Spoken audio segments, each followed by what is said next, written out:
Os sistemas de ensino já foram discutidos aqui no início do nosso estudo sobre a LDB. É claro que num país de proporções continentais, ter apenas os sistemas fundamentados não é suficiente. É necessário que esses sistemas tenham suas diretrizes e suas bases, afinal de contas é o nome da LDB, Lei de Diretrizes e Bases, para que nós tenhamos minimamente uma qualidade que possa abranger todos os estados e municípios do Brasil. E como que isso acontece?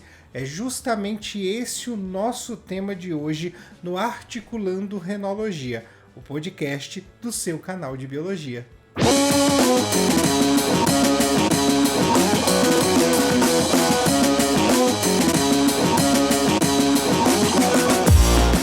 Para a gente poder ilustrar bastante bem como esse compêndio de leis vai funcionar, e aí eu estou falando de todas as leis que regem a educação brasileira, nós precisamos fazer uma analogia que talvez dê para vocês uma condição melhor de compreensão. Vamos imaginar que esse conjunto de leis é um corpo, e esse corpo humano, como é o meu, como é o seu, precisa de um esqueleto para poder se manter em pé. E o esqueleto, nesse caso, justamente é representado pela Constituição Federal, que vai dar base para todas as leis que vêm a seguir. A LDB e o Plano Nacional de Educação, que ainda falaremos sobre ele, são os músculos. Eles permitem que esse esqueleto se movimente e permitem que esse esqueleto também tenha força, que aquele corpo inteiro tenha força para poder executar suas determinadas funções. Não dá para caminhar só com os ossos, você precisa que no caminhar os ossos e os músculos estejam ativos. A pele e os vasos sanguíneos serão as leis dos sistemas de ensino, estadual, federal, muito baseado pelos seus conselhos estaduais e municipais de educação e também baseadas nas suas secretarias de educação, tanto a estadual quanto a municipal, ou se você mora em Brasília, a distrital. E dessa maneira a gente consegue ter todo um conjunto e mostrar esse corpo. É importante até dizer sobre as leis dos sistemas de ensino, sobre os conselhos e as secretarias de educação, que essas leis elas vão mostrar para a pessoa que está vendo o corpo como ele realmente se apresenta, porque o que nós vemos quando a gente observa alguém é justamente a pele. Nós não observamos os seus músculos, não observamos os seus ossos. E é essa determinação que vai chegar diretamente para as pessoas que estão no ambiente escolar. Creio que dessa maneira a gente consiga entender a importância da Lei de Diretrizes e Bases. Por quê? Porque as leis que estão nas esferas municipais e estaduais, nos sistemas de ensino, elas podem ter diferenças. Você pode acrescentar conteúdos regionais, retirar determinados conteúdos regionais, você pode trazer aí determinados componentes curriculares que são obrigatórios para um estado e não obrigatórios para o outro. Isso sempre vai mudar, mas a base, aquilo que dá movimentação a tudo isso, ainda continua sendo os ossos e os músculos, ou seja, Plano Nacional de Ensino, LDB, e a Constituição Federal. Essa analogia ela é bastante importante para a gente compreender que o movimento dos músculos ele é padronizado, porque cada músculo tem definido para todo mundo a sua origem, a sua inserção e o seu movimento. Isso não vai mudar. Você pode até aumentar a amplitude de um movimento aqui, aumentar a amplitude de um movimento acolá, porém o movimento continua sendo exatamente o mesmo. E dessa maneira a gente consegue compreender que a LDB, além de criar os sistemas de ensino, ela padroniza a educação escolar brasileira. Ela faz com que todos os estados e todos os municípios cumpram minimamente uma diretriz. A primeira dessas diretrizes trata quanto ao tempo de duração de um ano letivo. Claro, o ano dura 365 dias. O ano letivo, ele compreende todos os dias em que o aluno tem uma atividade pedagógica no ambiente escolar. Esse ano, essa duração de atividades pedagógicas precisa cumprir obrigatoriamente um mínimo de 200 dias e um mínimo de 800 horas para o ensino fundamental e 1.000 horas para o ensino médio.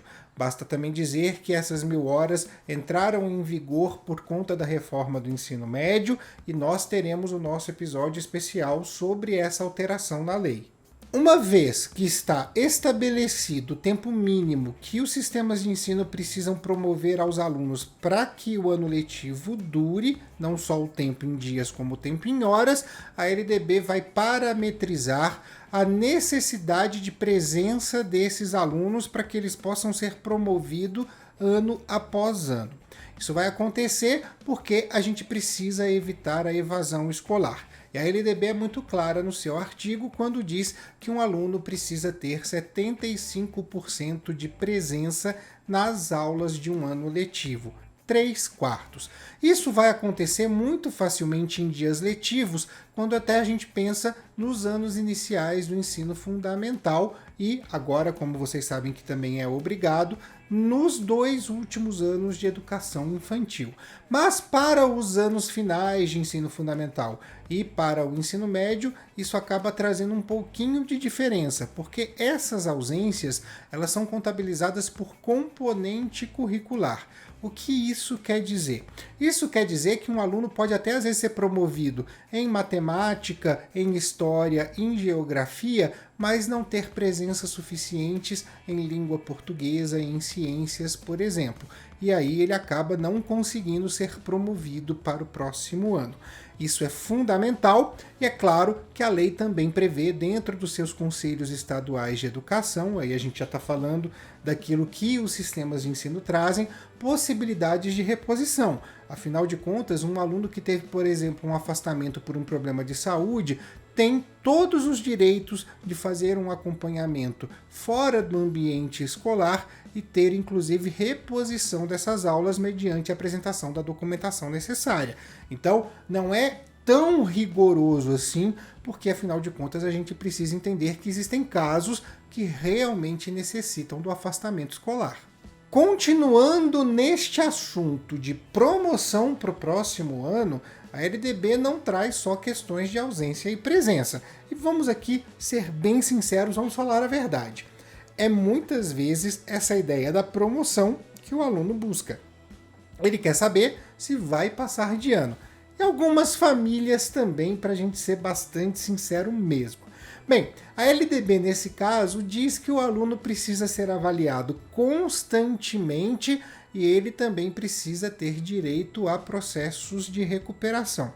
Ela também diz que aqueles alunos que já estão fora da idade escolar podem ter o seu ensino acelerado, mais condensado. E nesse caso a gente está falando inclusive de processos supletivos. Para quem é antigo como eu, essa palavra faz mais sentido. Ela também traz um processo de classificação que é bastante interessante. E é claro, tudo isso que eu estou falando depois precisa ser organizado dentro dos sistemas de ensino, tá? Bem, esse processo de classificação funciona assim.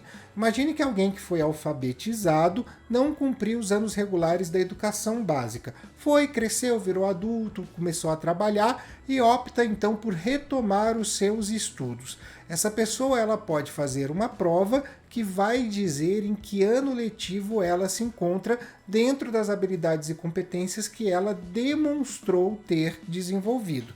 Isso é um processo que vai funcionar muito mais para os adultos, para os idosos e não tem nenhuma ação para crianças e adolescentes. O que vai ter ação para crianças e adolescentes, principalmente os adolescentes, é o processo de reclassificação também previsto na LDB. Como isso funciona? O aluno repetiu de ano em uma escola e ele vai fazer a transferência para outra escola. Nesse momento da transferência, ele pode pedir uma reclassificação. Então, a nova escola vai propor para ele uma série de avaliações e se ele mostrar que tem habilidades e competências desenvolvidas referentes ao ano letivo anterior, ele acaba, nessa nova escola, sendo promovido e matriculado na série seguinte. Temos, assim, tudo aquilo que é necessário para que as escolas façam, para que os sistemas de ensino façam, para que o aluno possa ser promovido e também para que o aluno possa permanecer o tempo necessário na escola. Falta o quê? Justamente aquilo que o aluno precisa aprender. E aí a gente vai falar de currículo. A gente muito tempo na educação falou dos PCNs, dos Parâmetros Curriculares Nacionais. E agora, desde 2013, nós temos no texto da LDB a Base Nacional Curricular Comum. Aí você pode até parar e pensar, mas a base não é uma coisa mais nova? Sim, ela é mais nova, dentro da sua homologação. Porém, a discussão da base iniciou-se lá atrás, há quase 10 anos atrás. E isso então vem sendo discutido e entrou na Lei de Diretrizes e Bases no ano de 2013. E aqui então vale fazer uma parte muito importante, abrir um grande parênteses, porque quando eu falo da Base Nacional Curricular Comum nesse vídeo, eu falo principalmente daquela que foi homologada para o ensino fundamental, não do ensino médio. Porque as obrigatoriedades do ensino fundamental são diferentes do ensino médio, principalmente depois da reforma, principalmente depois da alteração da LDB frente a esse segmento, e aí a necessidade de se fazer um vídeo explicando e debatendo a LDB e a BNCC exclusivamente para o ensino médio se torna muito evidente. Mas dentro do ensino fundamental a gente tem uma estrutura que não é tão diferente daquilo que a gente viveu desde 1996, desde que a LDB foi devidamente homologada. E os currículos devem ser norteados dentro da BNCC, esse artigo foi incluído em 2013, de acordo com língua portuguesa, matemática, o mundo físico e natural e a realidade política e social. Já temos aí, de uma certa forma, a divisão das 4 áreas do conhecimento: linguagens e códigos, ciências humanas, matemática e ciências da natureza. Aliás, a LDB diz nessa parte dela que a língua inglesa é obrigatória a partir do 6º ano do fundamental. Diz também que educação física tem que ser componente obrigatório na educação básica e diz também que arte precisa ser obrigatória e, claro, ela não trata exclusivamente de artes gráficas. Ela fala da expressão corporal, ela fala da musicalidade, tudo isso está devidamente contemplado no texto da lei e é óbvio que se olharmos a BNCC, vamos encontrar habilidades e competências relacionadas a essas estruturas curriculares, a esses componentes curriculares. Um ponto interessante que está na lei e é um tanto quanto polêmico é um componente curricular complementar que deve estar presente nos sistemas de ensino, no qual os alunos precisam ter contato pelo menos em 2 horas mensais com obras audiovisuais brasileiras. Isso seria muito interessante e, de fato, é algo que pode ser visto como benéfico para fomentar a cultura nacional, mas temos que lembrar que nem todas as escolas possuem a possibilidade de fazer esse tipo de exibição e trabalhar cinema nacional com os alunos. Não porque é cinema nacional, não é isso. É porque às vezes não tem nenhum mínimo aparelho de televisor para que os alunos possam assistir esses filmes. E aí fica um pouco difícil comprar essa briga, já que nem estrutura muitas vezes nós temos dentro das escolas. Claro, seria uma ótima opção? Seria algo a se trabalhar? Com certeza, e a gente nem está debatendo isso, mas colocar isso num artigo de lei como obrigatoriedade, sem pensar nas estruturas das escolas hoje, acaba sendo um pouco incoerente com aquilo que a gente apresenta na educação brasileira. Mas o que não é nada incoerente dentro dessa lei é a obrigatoriedade de se trabalhar cultura e história afro-brasileira e indígena.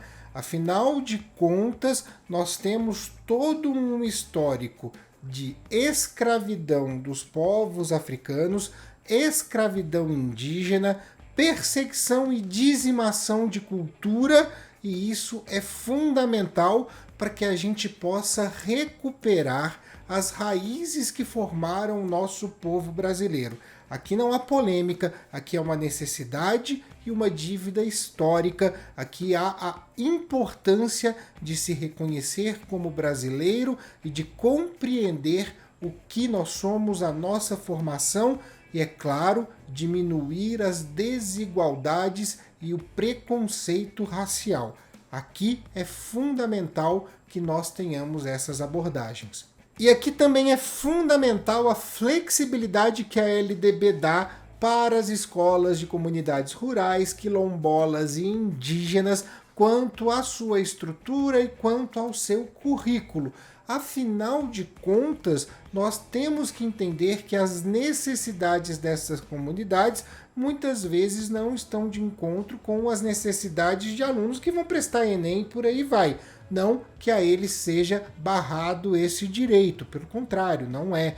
Mas é fundamental que nós tenhamos um trabalho para reforçar a cultura dessas comunidades, para preparar para as necessidades que essas comunidades têm e, é óbvio, para também preparar cidadãos que consigam compreender a importância que essas comunidades possuem para toda a história do Brasil e para toda a dinâmica social que a gente tem.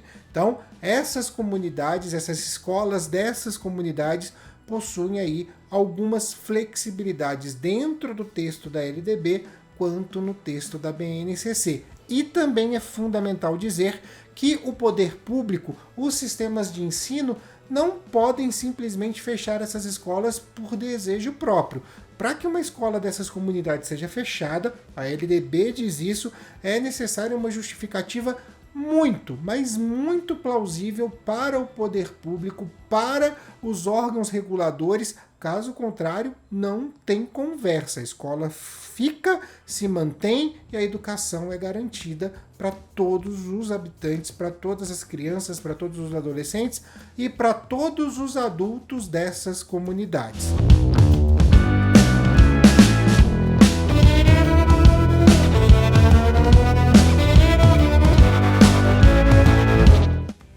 Eu vou encerrando aqui esse episódio do Articulando, no qual nós tratamos mais uma vez da LDB, só que agora com foco nos parâmetros que ela traz para todos os sistemas de ensino. A série continua, tem muito ainda o que se discutir, como eu disse lá no primeiro vídeo, para evitar que você simplesmente caia em falácias em um ano eleitoral. Porque com certeza vai ter muita gente tentando tiro de briar atrás do seu voto, falando em verdades sem conhecimento nenhum de como a educação brasileira funciona. Antes de eu me despedir, eu deixo aqui as nossas redes sociais, @Renologia no Twitter, no TikTok e no Instagram. Se você está me ouvindo pelo Spotify ou pelo Google Podcasts, não deixa de checar o nosso canal no YouTube, que é lá que todo o conteúdo do canal é concentrado, inclusive esse podcast também sai lá na forma de vídeo, tá bom? Deixo aqui o meu grande beijo a todos e a todas e até a próxima!